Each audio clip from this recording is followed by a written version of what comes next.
Hola amigos, bienvenidos a nuestro canal. Me habéis preguntado alguna vez cuál ha sido el avistamiento, contacto o experiencia extraterrestre u ovni que me ha impresionado más o me ha gustado más. Y he tenido que mirar hacia atrás, volver a mis años de juventud. Yo me crié en una dictadura en España, después de la guerra. La verdad es que mis padres lo pasaron muy mal y la generación de mis padres lo pasaron muy mal porque habían vivido precisamente una guerra terrible entre hermanos, entre españoles.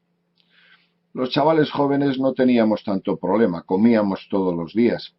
No teníamos sensación de que estuviésemos oprimidos en una dictadura. Sin embargo, yo sí que empecé a notar cuando ya tuve una cierta edad esas limitaciones ante la cultura, ante el conocimiento. Estábamos fuertemente adoctrinados entre la religión y la política, pues no podíamos optar a otra cosa. Esto es lo malo que tiene la dictadura. Vuelvo a insistir que desde el punto de vista de la vida, de cómo se desarrollaban nuestros juegos, la comida, las relaciones humanas, bueno, yo no me acuerdo de que lo pasase mal. No sé otras personas qué experiencia habrían tenido en aquel tiempo. Pero yo era un enamorado del conocimiento, del esoterismo, y no había nada, no se podía encontrar nada. Poco a poco, ya cuando Franco era mayor, empezaron a abrirse un poquito las vías por la cual podíamos acceder a algún libro distinto que no fuera del movimiento nacional o algún concepto religioso que no fuera la dichosa religión católica cristiana. Y en aquel tiempo el concepto budista, el concepto esotérico empezó a abrirnos un poco los ojos. Yo estaba encantado. Para mí encontrar una experiencia, un relato extraterrestre era el éxtasis, era fantástico, porque no había manera de conseguirlo. Alguna película que otra empezaba a aflorar esta idea de que estábamos en contacto con otros mundos, pero relatarlo o encontrarlo en vivo, tenerlo delante, tener un testimonio directo, pues era francamente difícil. En aquel tiempo recuerdo, por tanto, una experiencia ovni o de encuentro de tercera o cuarta fase que se llamaba entonces, un encuentro directo, de un italiano che si chiamava Walter Ricci. 40-50 metri sulla destra di quest'UFO c'era un robot enorme, su 3 gambe con 4 braccia che lavorava un po' sull'esterno dell'UFO. E quello che non riuscivo a capire, questa luce intensa che non mi dava fastidio agli occhi. Me impresionó. Ahora seguramente lo voy a relatar y va a sonaros a una cosa normal, sobre todo a la gente joven. ¿Por qué? Porque habéis nacido con ello, habéis nacido con un montón de información y sobre todo con Internet, donde se puede acceder absolutamente a todo, pero nosotros no teníamos Internet.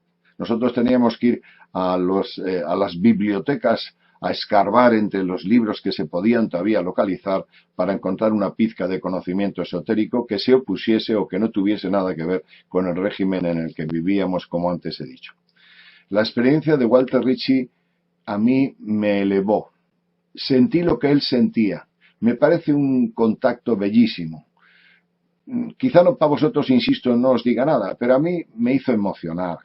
Él describe otra entidad de otro sitio.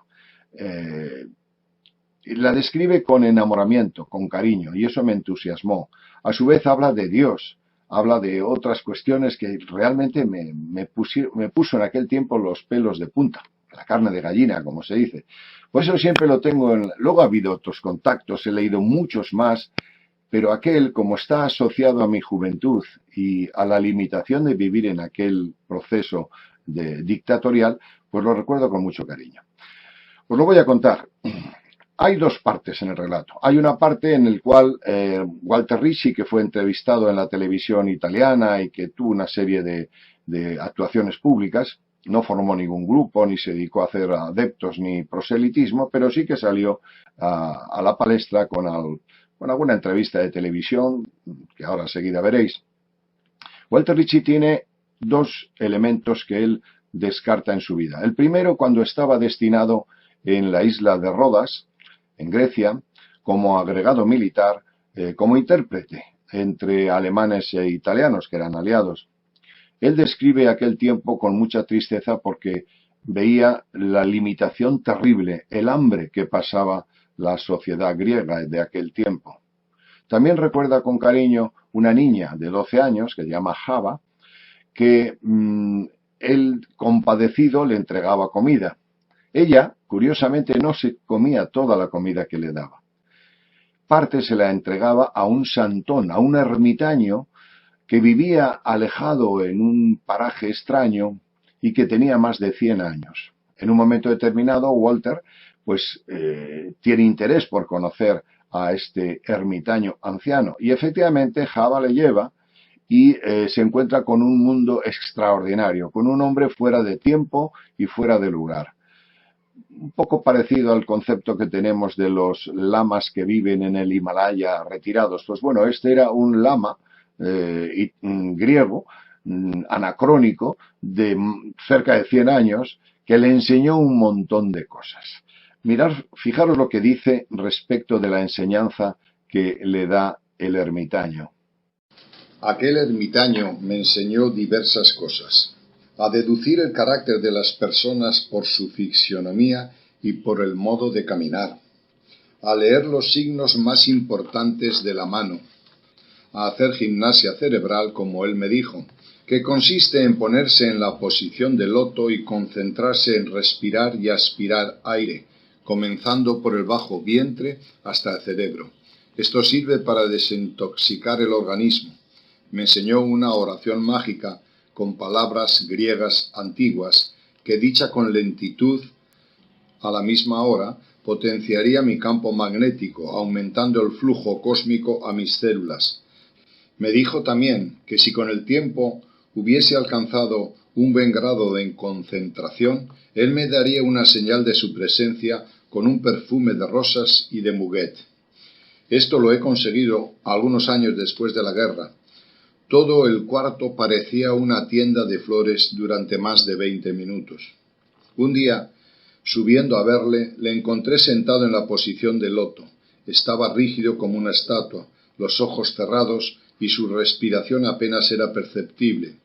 Quise tocarle para ver qué ocurría, pero Java, con un grito, me dijo que no lo tocara, que moriría al instante. También me dijo que de cuando en cuando se ponía en aquella posición durante 2 días, incluso más. Me dijo que se puede viajar con el yo en el espacio y visitar los planetas. Me dijo también que hay una infinidad de planetas habitados por seres como nosotros en parte y también completamente distintos a nosotros, con un grado de civilización y una evolución técnica con la que nosotros ni siquiera soñamos. Me dijo además que la mayor parte de ellos tienen medios de transporte que en comparación nuestros aviones hacen reír. Con un bastón me hizo diseños en el suelo para que viera cómo serían más o menos estos vehículos espaciales. Yo al momento pensé que deliraba por la edad que tenía. Quizás él intuyó mi pensamiento y me dijo que en mi vida tendría una ocasión para desmantelar mi escepticismo. Me dijo finalmente que perderíamos la guerra y que volvería feliz a casa. La paz, sin embargo, no durará mucho, me dijo. Antes del fin de nuestro siglo, nuestro planeta entraría en una fase muy crítica y muy peligrosa. Hasta aquí la experiencia del ermitaño, que Walter lo tenía metido dentro de él como una experiencia entrañable. De hecho, luego, como hemos visto en el relato, él le percibe en sus momentos de meditación. Seguramente ya el ermitaño estaría en el otro lado, era muy mayor, y él lo recuerda, lo evoca con cariño y con afecto. Bien, Walter Ricci fue entrevistado por una serie de cadenas de televisión, la RAI italiana, en un programa sobre todo de Sandra Milo, una famosa actriz de aquel tiempo, y su relato, insisto, está cargado de emotividad. Walter era un hombre delgado, emotivo, como todos los italianos manejaba el verbo junto con las manos, pero denotaba que lo había vivido intensamente. Voy a contaros un poco y a ilustrar un poquito el relato maravilloso que Walter tiene en el norte de Italia, en la zona de Bolzano, una zona preciosa. Voy a ilustrarlo para que veáis y digamos que os pongáis en la situación del personaje en el año 1968, donde, como antes he dicho, había acabado la Guerra Mundial hacía poco, el ser humano no tenía internet, empezábamos a caminar hacia sendas del conocimiento y de sobre todo del progreso científico. Estábamos a medio camino entre los antiguos que caminaban con caballos y utilizaban el arado para introducirlo en tierra, y empezaban los tractores, los aviones, empezaba la comunicación, la cultura. Por eso este personaje, como antes he dicho, representa mi generación. En el 68, cuando Rishi tiene este contacto, yo tenía 18 años. Y son 18 años impetuosos, con ganas de comernos el mundo, de aprender cosas. Por eso vuelvo a insistir, me entusiasma contaros esta historia. Vamos adelante con ella. En 1968 era representante de una firma de Bolzano para el Alto Adagio, dado que yo soy nativo del Valle de Fasa. El primer sábado del mes de julio de 1968 tuve la ocasión de pasar una tarde con una muchacha holandesa que se encontraba en San Casiano, en el Valle de Badía, de vacaciones. Me entretuve hasta la medianoche. Después ella tenía que volver a su casa.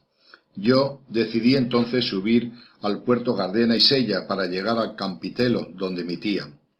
El tiempo no era muy propicio. A menudo espesos bancos de niebla invadían la carretera. Muchas veces llegué al borde de la misma. La visibilidad a veces era casi nula. Tuve que seguir en primera. En este puerto, pensé, corría el peligro de salir de la carretera. Después pensé en pararme en el primer lugar oportuno y echar una cabezada. Inmediatamente después del puerto Gardena, tras el descenso, encontré a la izquierda una cantera de grava. Decidí pararme allí, bajé el asiento reclinable, miré la hora. Era la 1 y algunos minutos. Estaba también un poco cansado y así me adormecí enseguida. Me desperté sobresaltado, sintiendo un fuerte olor a quemado, como el vapor de un tren. Bajé enseguida del coche y con la linterna hice una cuidadosa revisión por si acaso hubiera un cortacircuito en la instalación eléctrica, pero todo estaba en orden. Andando alrededor del coche vi en el lado contrario a la carretera, a unos 400 metros más abajo, una extraña luz. Llegué al límite opuesto de la carretera para ver mejor, y fue de esta forma que en un momento de claridad más libre de la niebla, vi una fuerte luz como si hubiera una terraza de un albergue iluminada con neón. Volví al coche, cogí la linterna, decidido a ir a verlo mejor. El lugar lo conocía como la palma de mi mano. En aquellos parajes no había ni albergues ni casas, lo máximo alguna choza para freno. Bajando la rampa con la linterna me estaba acercando al prado donde estaba aquella luz. De repente la niebla se aclaró completamente y en aquel instante se me presentó a la vista un enorme objeto plateado envuelto por una extraña luz ovalada. Me aproximé cautamente. El corazón me latía locamente y las venas del cuello se me hinchaban hasta casi estallar. Pero no porque tuviera miedo. Yo no había tenido nunca miedo de nada. Esto es una cosa que yo ignoro. Solo la emoción que experimentaba me ponía completamente excitado. A medida que me aproximaba lo veía siempre más nítido. Llegando a unos 50 metros lo pude ver íntegro en su forma. Parte de la niebla se había aclarado en torno a él. Tendría un diámetro de unos 80 metros. Arriba tenía como una cúpula transparente. El disco estaba apoyado sobre 3 enormes pies, que en parte estaban hundidos en el suelo. Del suelo al disco había 2 metros. En el lado derecho observé como un robot que se apoyaba en el suelo con 3 piernas. El cuerpo estaba formado por un cilindro que tenía en el centro como un anillo de una luminosidad ligeramente anaranjada. En la parte superior tenía como 4 largos brazos con tentáculos. hacia la parte externa del disco. Todo él sería de unos 5 metros de alto, mientras que el disco tendría unos 8 metros de altura hasta la cúpula. Todo el disco estaba envuelto por una intensa luz ovalada que no producía sombras. Había igual luz por todas partes y con la misma intensidad. Lo extraño era que esta luz terminaba cerca de 1 metro del límite de la luz que envolvía al disco, como si fuera cortada de golpe. Hacía un fuerte calor y el calor era intenso, como el de un regenerador recalentado, pero era soportable.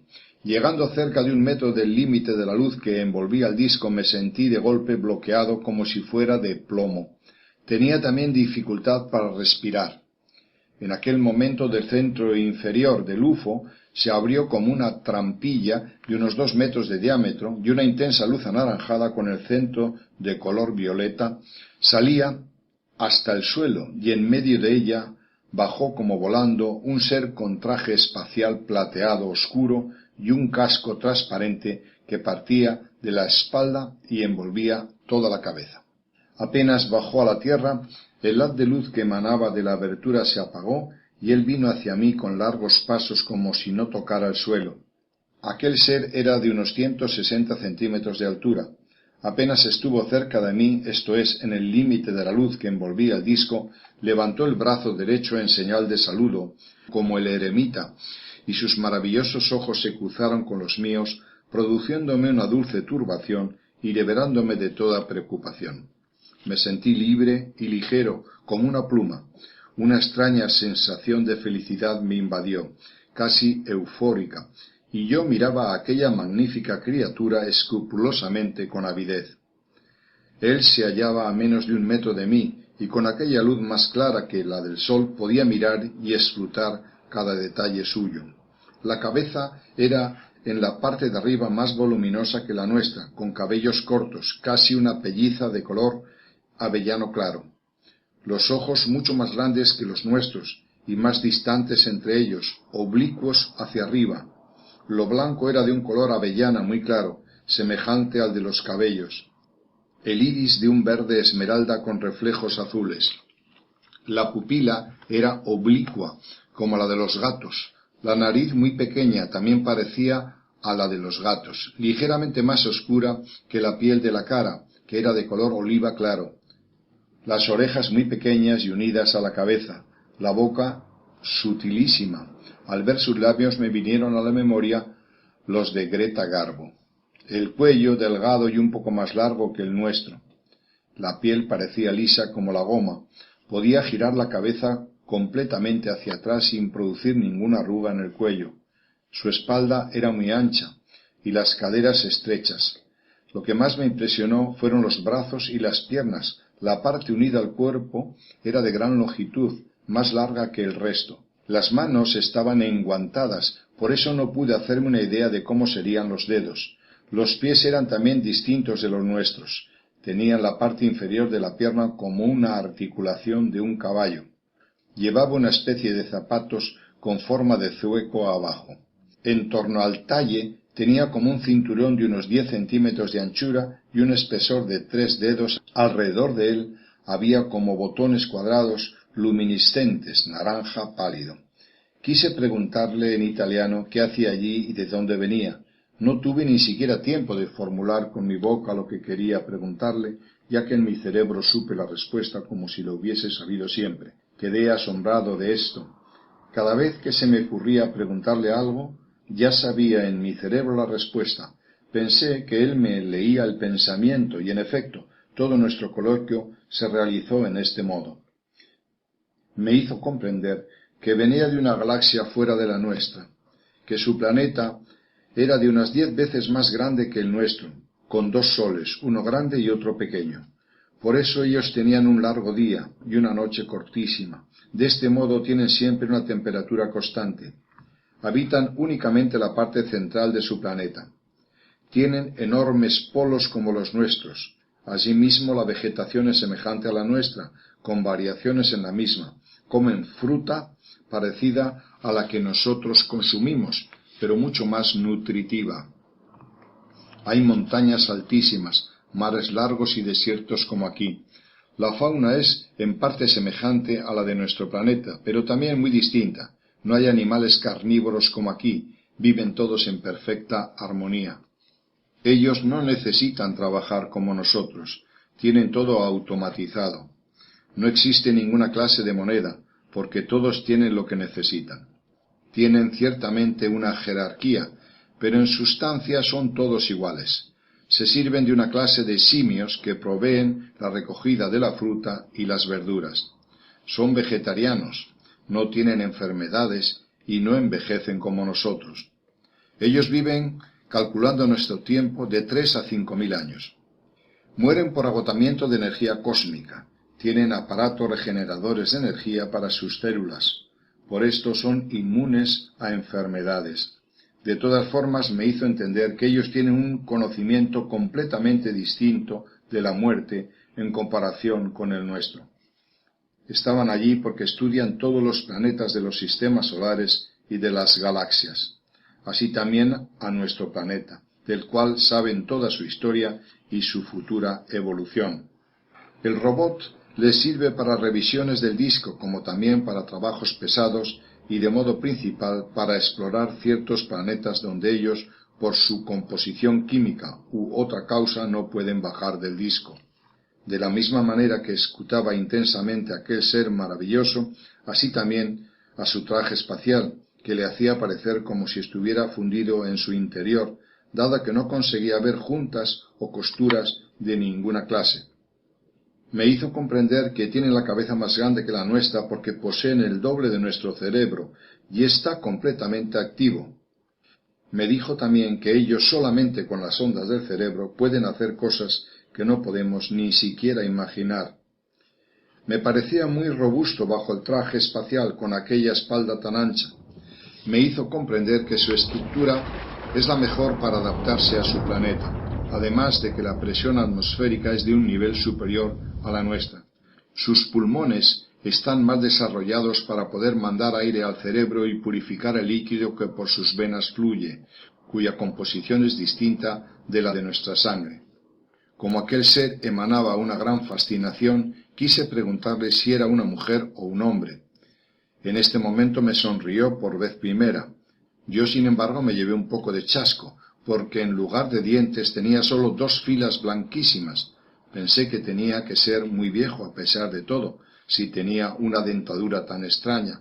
Me leyó enseguida el pensamiento, porque sonrió todavía más y me hizo comprender que ellos no se sirven de los dientes como nosotros, no matan animales para comer su carne como hacemos nosotros, y sus organismos son mucho más simples que los nuestros.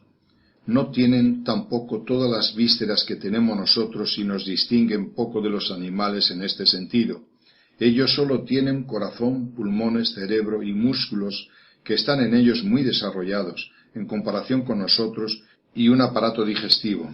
En aquella especie de mochila que llevaba sobre la espalda y de donde salían 2 tubos lisos hasta el casco, muy probablemente llevaba el aire que necesitaba para respirar.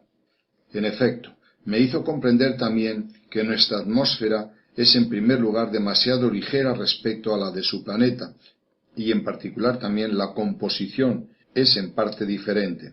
De todas formas, sobre ciertos planetas en los que el desarrollo es semejante al suyo, se detienen durante algún tiempo sin el aparato respiratorio. También me explicó que ellos para tener hijos no se acoplan como los animales como hacemos nosotros. En este momento quise preguntarle si creían en Dios. Él me miró como si le hubiese preguntado una bestialidad, y con una mirada que me atravesaba de parte a parte, casi como si quisiera reprocharme, me dijo: todo el universo es Dios, los planetas, las piedras, el mar, el aire, la hierba, toda cosa viviente, por consiguiente también tú y yo formamos parte. Antes que ellos somos parte de Dios, por lo cual de todas nuestras acciones, sean buenas o malas, recibimos por reflejo beneficios positivos o negativos que serán determinantes en la escala de evolución de nuestro espíritu en las sucesivas reencarnaciones hasta alcanzar la perfección. Este concepto lo comprendí mucho más tarde estudiando las religiones. poder expresar el estado de ánimo que experimentaba al tener aquella maravillosa criatura delante, no puedo. Yo estaba ávido de saber y de ver. Pienso que no en todas las preguntas con las que le importunaba me quería dar una respuesta exhaustiva. De vez en cuando miraba la astronave para ver si había alguna soldadura o junta, tornillo, etcétera, etcétera, pero todo era liso, como el vidrio. Quise preguntarle de qué material estaba fabricada. Me dijo que la composición del metal del disco era al menos 1000 veces más resistente que cualquier metal de los que nosotros somos capaces de fabricar, y que, de todas formas, nosotros no tenemos posibilidad de construir una aleación semejante. A mi derecha, en la parte exterior del disco, aquel robot cogía con los 4 tentáculos el lado externo del disco y lo hacía girar ligeramente. La parte superior giraba hacia una parte y la inferior hacia la otra. En suma, las dos partes giraban en un sentido contrario a la otra y al mismo tiempo se movían hacia abajo. Quise preguntarle si la punta exterior asimismo la tenían para partir los meteoritos con su enorme velocidad. A esta pregunta mía, él sonrió de nuevo. Pensaba que le había preguntado una tontería. Me dijo que cogiera una piedra que se encontraba en el suelo cerca de mis pies y que intentara lanzarla sobre la cúpula del vehículo espacial. Me incliné para coger aquel guijarro. Era grueso como una patata. Pesaba medio kilo. En la posición en que me hallaba no podía arrojar la piedra porque estaba demasiado debajo del disco. Tuve que retroceder un par de pasos, llegando al punto desde donde podía ver la cúpula bien. Esta se iluminó de naranja claro y vi a otro extraterrestre sin traje espacial, muy parecido a él, que con aquellos largos brazos me hacía señales de saludo que yo intercambié. Para realizar un buen tiro, dado que la cúpula era bastante alta, giré un par de veces sobre mí mismo y lancé el guijarro con todas mis fuerzas. Apenas llegó a su altura, partió desde un anillo que rodeaba la cúpula como un hilo de luz violeta que golpeó la piedra haciéndola estallar con un ruido sordo, no dejando caer ni siquiera la más pequeña brizna. Prácticamente desapareció. Me aproximé de nuevo a él y me hizo entender que desintegran los meteoritos en parte y los demás los esquivan, lo mismo que a ciertos planetas errantes, pero que de todas formas ellos viajan en el espacio con discos madre que pueden llegar a un diámetro de 5 kilómetros o más. Asimismo, en los discos madre hay individuos que pueden vivir como en su planeta, produciendo todo lo que se necesita en el disco mismo, y además pueden embarcar diferentes discos como el suyo, más grandes y más pequeños, y de otras formas conforme a las tareas que deben desarrollar. La parte exterior del disco que vi girar me dijo que era el propulsor de su nave. La energía la obtenían de los campos magnéticos que hay en el espacio y que regulan la fuerza de atracción y de repulsión de los planetas. Esta energía es inagotable y terrible.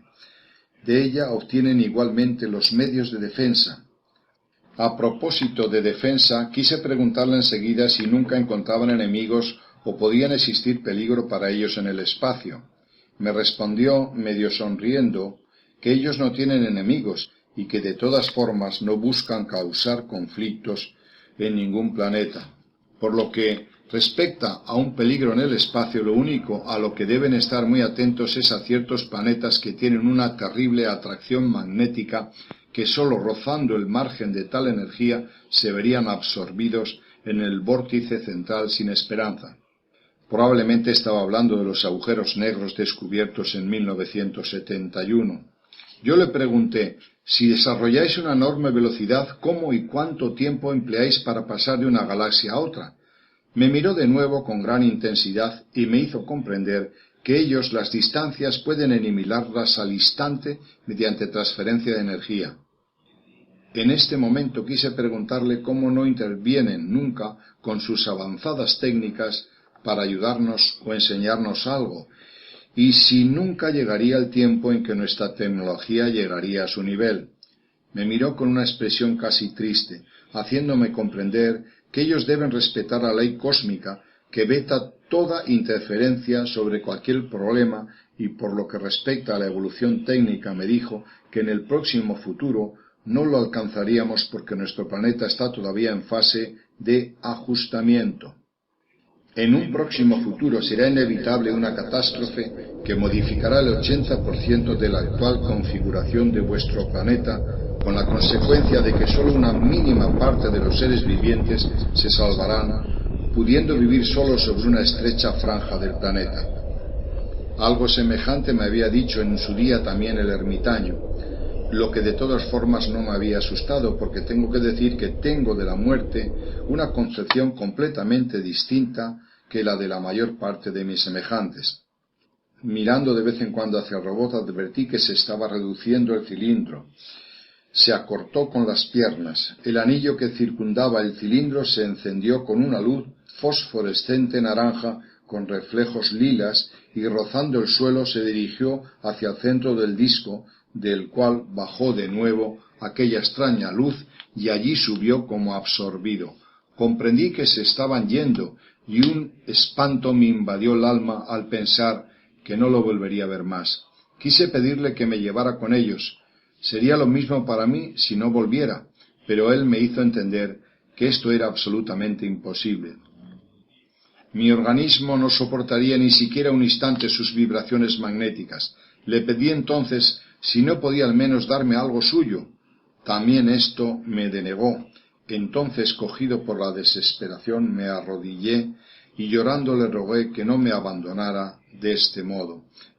Entonces él me inmovilizó con su maravillosa mirada, dándome al instante una sensación de paz y de tranquilidad, y al mismo tiempo alargó su brazo derecho y rozando mi hombro izquierdo me sentí levantar del suelo como si fuera una pluma. Alargué después las piernas para tocar el suelo y me dijo: «Eres muy valeroso. Has tenido 2 veces fortuna. Primero, si hubieras llegado solo 1 metro más adelante, habría sido desintegrado por nuestro campo magnético protector. Segundo, has tenido la posibilidad de conocernos y vernos como realmente somos». Después levantó el brazo derecho en señal de saludo y retrocediendo con sus largos pasos rozando solo el suelo se dirigió hacia el centro de la nave, donde también él fue absorbido hacia arriba.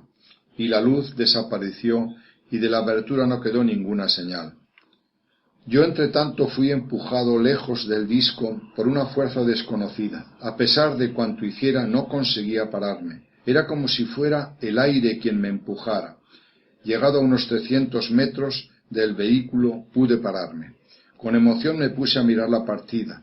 La luz ovalada que envolvía el disco se debilitaba lentamente. Vi retirarse las 3 patas que sostenían al disco. También aquí, apenas metidas dentro, no vi más la menor huella, como si los edificios se hubieran soldado de nuevo. En la cúpula vi después a los seres extraterrestres asomados solo con la cabeza y los largos brazos, haciéndome siempre señales de saludo que yo intercambiaba como un loco. Me sorprendió que apenas retiradas las 3 patas la nave permaneció inmóvil a 2 metros del terreno, suspendida en el aire. Sentí después un leve rumor y la parte exterior del disco comenzó a girar, una parte en un sentido y la otra en el otro. Al mismo tiempo sentí como si durante un instante se pusiera en movimiento una sierra circular y una luz difusa entre el amarillo, naranja, rojo y violeta. Tenía colores como los de la llama oxídica de soldar. En ese momento el disco comenzó a oscilar ligeramente como si quisiera saludarme todavía. La luz sobre la cúpula se apagó. La luz que envolvía a la nave desapareció del todo y sólo la parte exterior del rotante emanaba esta extraña luz que se intensificaba siempre más.